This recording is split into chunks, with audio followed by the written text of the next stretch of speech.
यत्कृपास्तमसंवन्दे परमानन्दमाधवम् श्रीमन्मदनगोपालं बृन्दारण्यपुरन्दरम् श्रीगोविन्दं प्रपद्येऽहं दीनानुग्रहकारकम् वन्दे मुकुन्दमरविन्ददलायताक्षम् इन्दुशङ्खदशनं शिशुगोपवेशम् इन्द्रादिदेवगणवन्दितपादपीठम् वृन्दावनालयमहं वसुदेवसूनुम्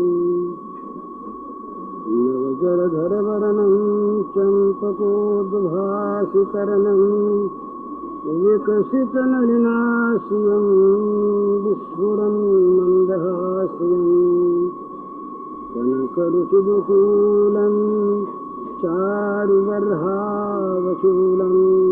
कमपि निखिलसारं नौमि गोपीकुमारम् वंशीविभूषितकरान्नवनीरदाभात् पीताम्बरादरुणबिम्बफलाधरोष्ठात् पूर्णेन्दुसुन्दरमुखादरविन्दनेत्रात् कृष्णात् परं किमपि तत्त्वमहं न जाने। भगवान श्याम सुंदर सच्चिदानंद घन विग्रह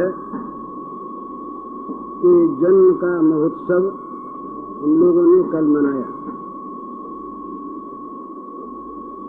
भगवान का महोत्सव मनाने वाले धन्य होते हैं, महोत्सव से उनकी तो शोभा नहीं बढ़ती।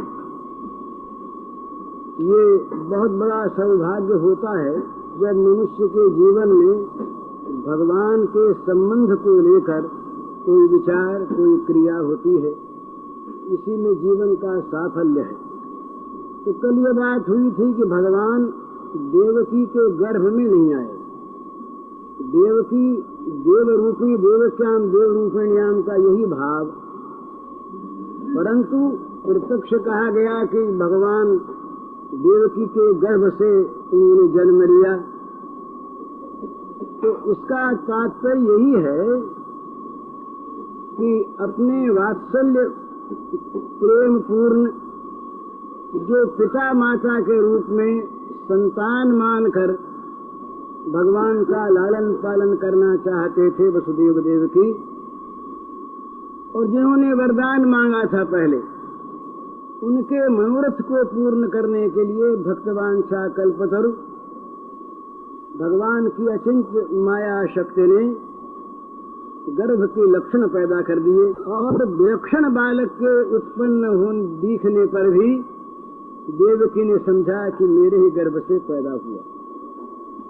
किसी के गर्भ से आज तक ऐसा बालक पैदा हुआ हो जगत के इतिहास में तो नहीं मिलता।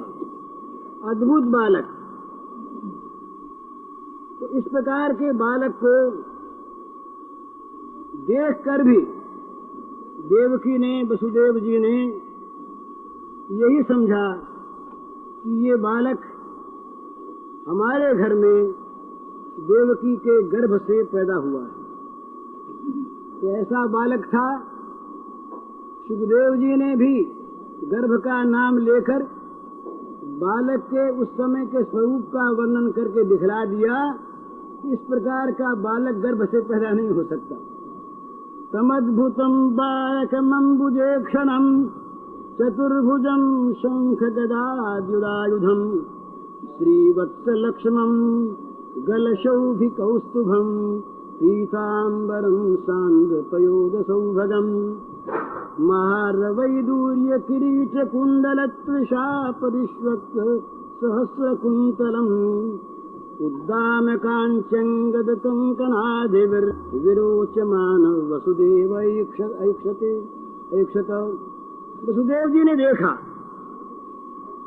क्या देखा वसुदेव जी ने? एक सुंदर, बड़ा मनोहर, अद्भुत बालक है जिसके 4 भुजाएं सुशोभित हैं, भुजाओं में शंख चक्र गदा पद्म है, जिसके वक्षस्थल पर श्रीवत्स का चिन्ह है, जो पीतांबर पहने हुए है, जिसके गले में कौस्तुभ मणि शोभायमान है, जो सजल जलद श्यामल सुंदर कांतिधारी हैं, जिनके मुकुट के बीच में वैदूर्य मणि विराजित है, जिसके कुंडल की कांति से उनकी कुटिल अलकावली शोभित हो रही है। बड़ी सुंदर समुज्वल कांची है, अंगद है, कड़े हैं, कंकण आदि हैं, जो तेज पुंज करेवर है। इस प्रकार के बालक को देखा तो ये बात क्या है,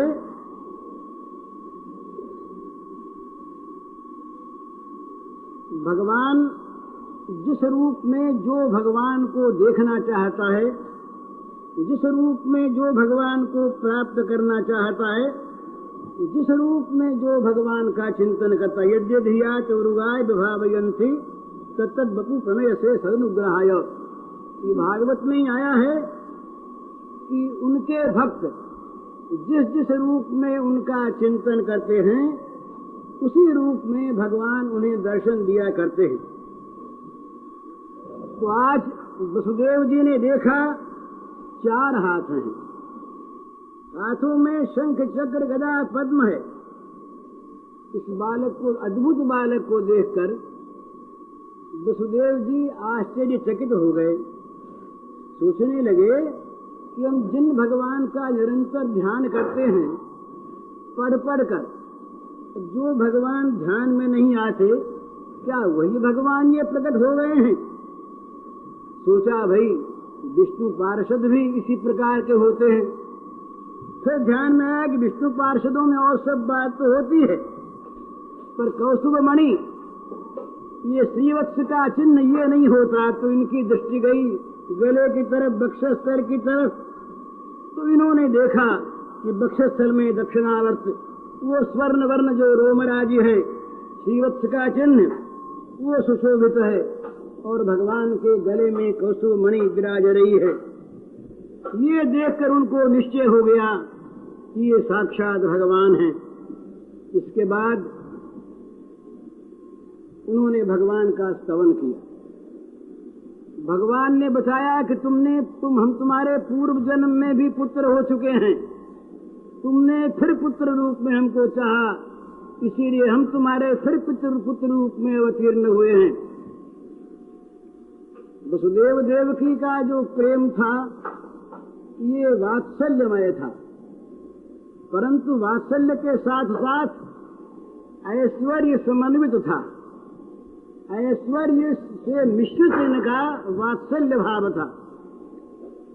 आगे आप देखेंगे कि यशोदा मैया और नंद बाबा, गोकुल के सब लोग, उनमें विशुद्ध अनुराग था। उन्हें भगवत्ता का बोध नहीं हुआ, उन्होंने स्तुति प्रार्थना नहीं की, उन्होंने हाथ नहीं जोड़े, उन्होंने किसी प्रकार से उनकी अभ्यर्थना नहीं की, सम्मान नहीं किया। अपने बच्चे को जिस प्रकार से कभी खींच कर कभी रीझ कर जैसे माता पिता पालते हैं, उसी प्रकार उन्होंने पाला। तो इनका था ऐश्वर्य ज्ञान मिश्रित वात्सल्य भाव। इसलिए इन्होंने भगवान को भगवान के रूप में देखा, स्तवन किया, प्रार्थना की, और फिर ये कहा कि महाराज आप छोटे से बच्चे बन जाइए। बस भगवान छोटे से बच्चे बन गए। अब वो शुद्ध माधुर्य मूर्ति जब भगवान के सामने आई तो ऐश्वर्य ज्ञान लुप्त हो गया।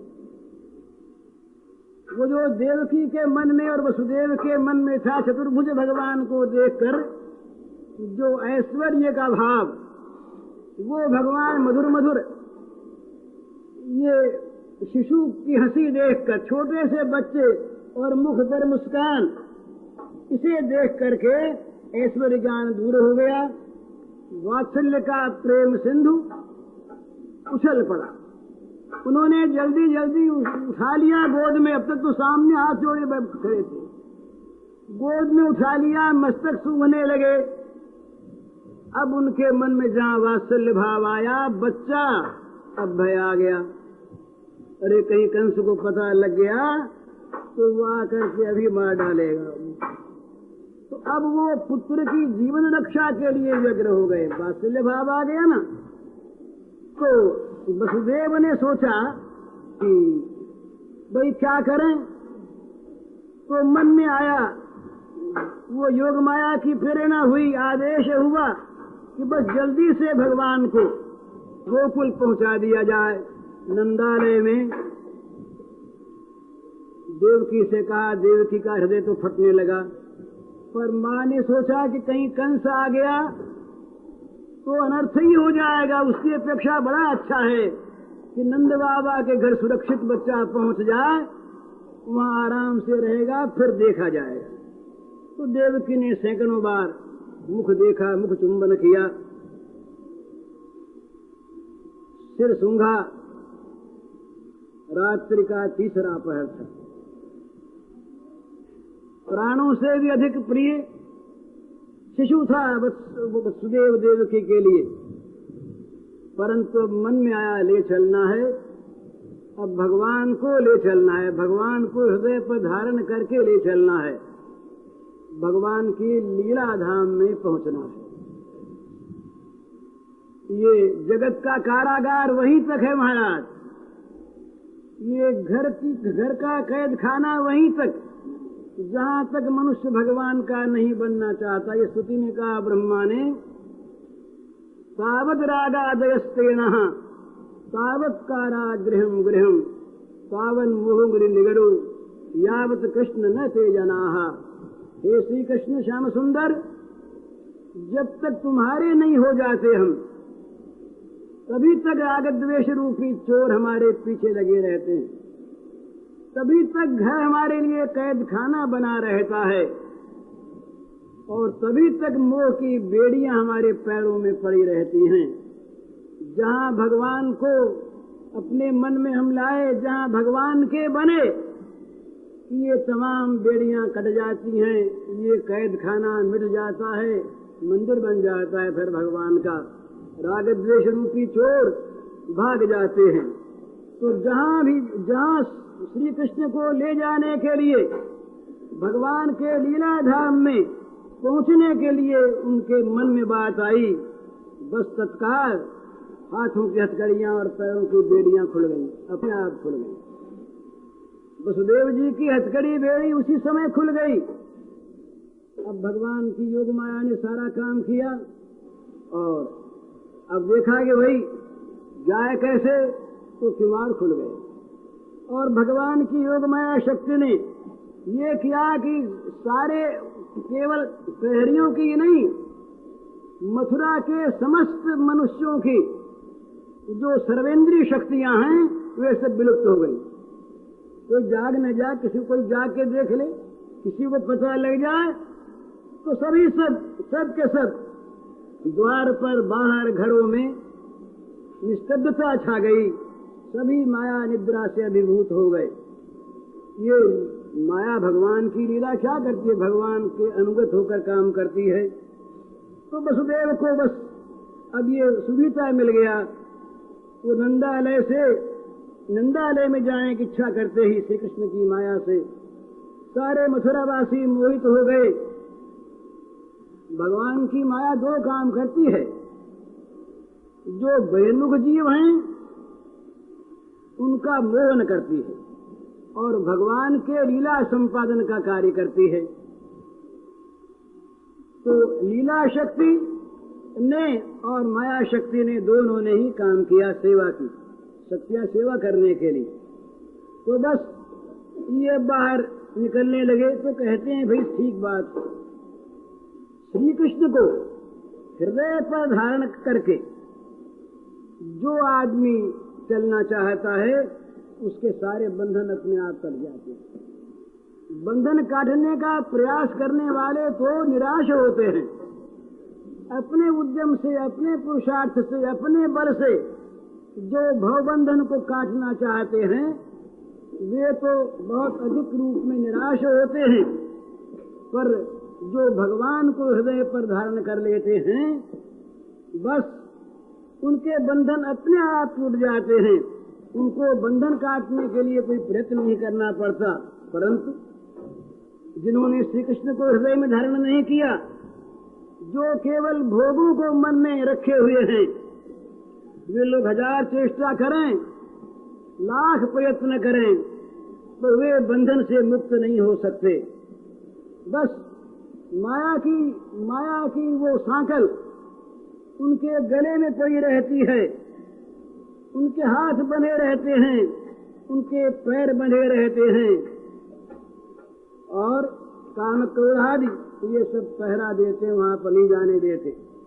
तो इसीलिए माया मुग्ध जीव अपने पुरुषार्थ से नहीं आगे बढ़ सकता।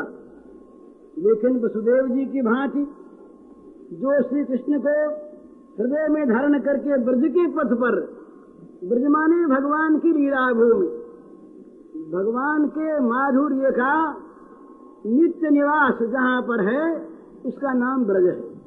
ब्रज में भगवान के माधुर्य के अतिरिक्त और कुछ भी नहीं है, ऐसा जो है वही ब्रज है।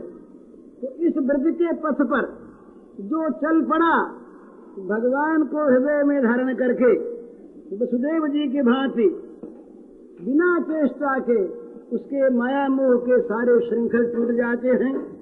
काम क्रोध आदि जितने पहरी हैं, पहरेदार सब सो जाते हैं, कामना वासना के किवाड़ खुल जाते हैं, बिना चेष्टा से संसार की मुक्ति हो जाती है। वसुदेव ने भगवान को उठाया तो भगवान ने इशारा किया कि जगत के जीवो देखो, अगर तुम्हें मुक्त होना है काम क्रोध के पहरे से, अगर तुम्हें वासना कामना की बेड़ियों से मुक्त होना है, अगर तुमको अज्ञान के कपाट खोलने हैं, तो बस वसुदेव की भांति मुझे हृदय में धारण करके मेरे ब्रज की तरफ चल पड़ो, संसार से मुंह मोड़कर मेरी तरफ चल पड़ो। अपने आप बेड़ियां टूटेंगी, हथकड़ियां टूटेंगी, कपाट खुल जाएंगे, पहरी हो जाएंगे। तो वसुदेव महाराज श्री कृष्ण को हृदय पर धारण किए हुए चुपचाप, अब वात्सल्य भाव है ना उनके मन में, भय कि कहीं जरा सा खड़का भी हो गया और कोई जाग गया तो खबर हो जाएगी, कंस को पकड़ लेगा। तो धीरे धीरे वे राजमार्ग पर आगे बढ़ने लगे। श्री कृष्ण अप्राकृत परमानंद घन विग्रह हैं, उनको अपने वक्षस्थल पर धारण करके ये जा रहे हैं। कोई क्लेश नहीं, जहाँ केवल आनंद का सिंधु ही लहराता हो वहाँ निरानंद की तो कोई कल्पना नहीं होती। तो वो प्रतिपद पर, एक एक पैंड पर वो मानो आनंद सिंधु में डूबे उतराने लगे। आनंद ही आनंद। बहिर्मुख जीव हम लोग अभिमान का बोझ लेकर संसार के मार्ग पर चलते हैं, इसलिए पद पद पर हमें दुख भोगना पड़ता है। हम कहते हैं बड़ी अशांति है, हमारा दुख जाता नहीं। चाहते हैं दुख मिट जाए, चाहते हैं अशांति मिट जाए, चाहते हैं सुख शांति हो जाए, पर क्या करें, होती नहीं। तो भगवान मानो वसुदेव के वक्षस्थल पर विराजित होकर कह रहे हैं कि देखो वसुदेव को, उसने मुझको हृदय में धारण किया और मेरी ओर चल पड़ा, तो बस सारा दुख, सारी अशांति, सारा मोह दूर हो गया, सारे दुखों का अवसान हो गया। तो वसुदेव का अनुकरण करो, वसुदेव की भांति हृदय में धारण करके मुझको तुम मेरी ओर चल पड़ो, तो अपने आप शांति, अपने आप सुख, अपने आप हो जाएगा सारा का सारा दुख का नाश। परंतु अगर अभिमान का बोझ लेकर, केवल भोग की कामना वासना को लेकर अगर तुम सुख की, शांति की खोज में रहोगे तो कभी मिलने की नहीं है, मिलेगी नहीं, है नहीं, होगी नहीं।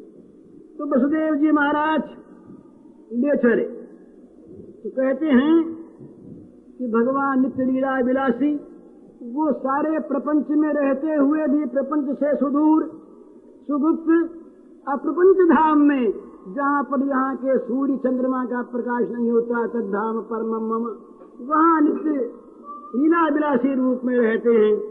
और वो आकर भी अब तक वात्सल्य प्रेमवती देवकी के हृदय में गुप्त रहे। इसके बाद अवतीर्ण हुए तो कंस के कारागार में, जहाँ लोहे के किवाड़ लगे पहरा दे रहे राक्षस, उसमें छिपे रहे, तो कोई उनका दर्शन नहीं कर पाए। वसुदेव उनको लेकर कैद खाने से बाहर निकले, परंतु मथुरावासी सब के सब माया की नींद में सो गए, इसीलिए मायातीत धाम वस्तु का उनको दर्शन नहीं हुआ। वसुदेव जब भगवान को लेकर मथुरा के राजमार्ग पर आए, देवता तो सब बड़ी प्रतीक्षा में थे ना, गर्भस्तुति कर गए थे और एक एक पल देख रहे थे कब प्रकट होते हैं, कब प्रकट होते हैं। तो ये जब प्रकट हुए तो ब्रह्मा शिव इंद्र आदि समस्त देवता आकाश मार्ग में आकर वात्सल्य प्रेमवान भक्त के हृदय पर बैठे हुए भक्ताधीन भगवान की बालक मूर्ति का दर्शन करने लगे।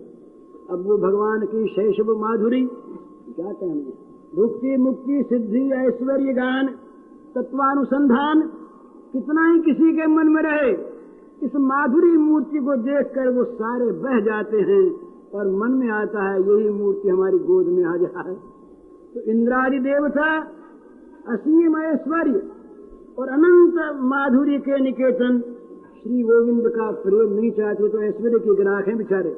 देवता जो हैं ये ऐश्वर्य के ही ग्राहक हैं, तो अपने भावानुसार ही वो भगवान को भी देखते हैं। तो उनके मन में ये नहीं आया कि ये भगवान लीला बिहारी बालक हैं, परंतु जब उनके स्वरूप को देखा उनका भी ऐश्वर्य ज्ञान विलुप्त होने लगा। अब उनके मन में भी ये आ गया कि ये बालक है। तो कहीं कोई पहरेदार जाग गया और कहीं किसी मथुरावासी को पता लग गया और कहीं उसने जाकर कंस से कह दिया, तो कंस आकर के न मालूम क्या करेगा। इंद्र ने भी ये सोचा, ब्रह्मा ने ये सोचा, वो भगवान के शैशव का जो माधुर्य था उससे जिस प्रकार मथुरावासी माया मुग्ध, उसी प्रकार इंद्र भी मुग्ध हो गए। इंद्र ने देखा कि क्या करें, ये तो चल तो रहे हैं, बड़े डरते हुए जा रहे हैं, कहीं कहीं किसी प्रकार शब्द न हो जाए। तो इंद्र ने सोचा कि एक काम करें, जरा वर्षा कर दें जोर की। इतनी वर्षा हो कि घर से बाहर कोई निकल ही न सके, तो सब अपने अपने घरों में घुसे रहेंगे और ये निर्विघ्न पहुंच जाएंगे, इनको तो कुछ होगा नहीं। तो इंद्र ने आज्ञा दी मेघों को कि भाई तुम लोग जाओ, श्याम सुंदर का रूप धारण करके जाओ, तुम्हारी मौज है आज तो तुम्हारे वर्ण को लेकर भगवान प्रकट हो रहे हैं। तो घन कृष्ण वर्ण मेघों को ये आज्ञा दी कि जाओ भाई मंद मंद गर्जन करो।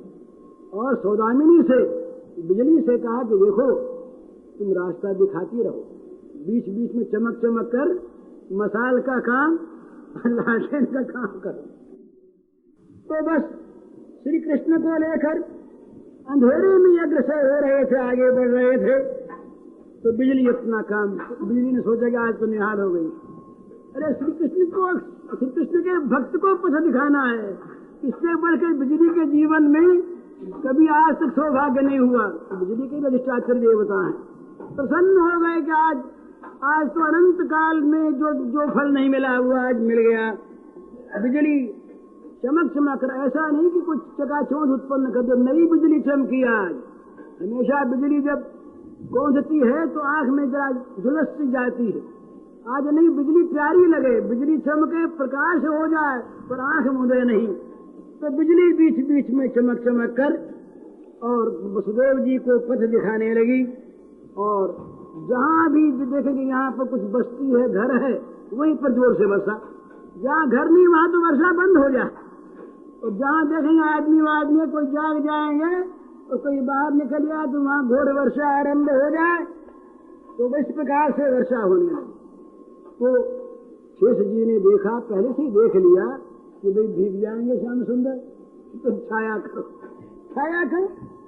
ये जो संकर्षण है, ये चतुर्व्यूह में भगवान की दूसरी मूर्ति है, और इनका जो दास्य भाव है वो अनाज सिद्ध है।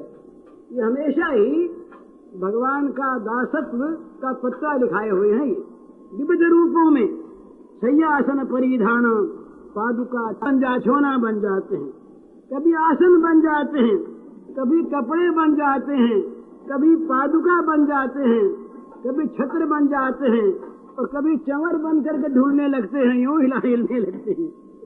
तो यह निरंतर अखिल सामर्थ्य मूर्ति श्याम सुंदर की सेवा में लगे रहने वाले शेष भगवान ने देखा कि मौका आज बड़ा सुंदर, तो अपने फणों को फैला लिया ऊपर आकर। अब वर्षा कितनी वर्ष, शेष के फणों को भेद करके एक बूंद भी अंदर जाए, ये तो संभावना नहीं। तो ये अपना फणों को फैलाए, साथ साथ चलने लगे। वसुदेव जी को ये पता नहीं कि शेष चल रहे हैं, सोचा कि इनको पता लग जाएगा तो इनको डर जाएंगे कि बच्चे पर सांप कहां से आ गया। तो इनको पता नहीं लगने दिया वसुदेव जी को, और धीरे धीरे चलने लगे। बिजली मार्ग बसाने लगी, लेकिन वर्षा तो नहीं, लेकिन दूर से अंधेरा तो दिखा ना, बादल दिखे। तो मन ही मन में आया कि भाई बादल बस रहे हैं, क्या करें। तो कुछ भी हो, यमुना के निकट पहुंचे।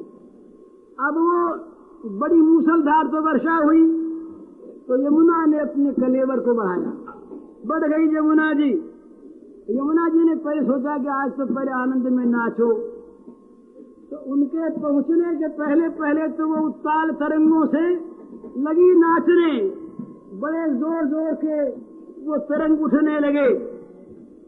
और भाई जो भगवान को सचमुच पाना चाहता है ना, उसका हृदय व्याकुल हो जाए।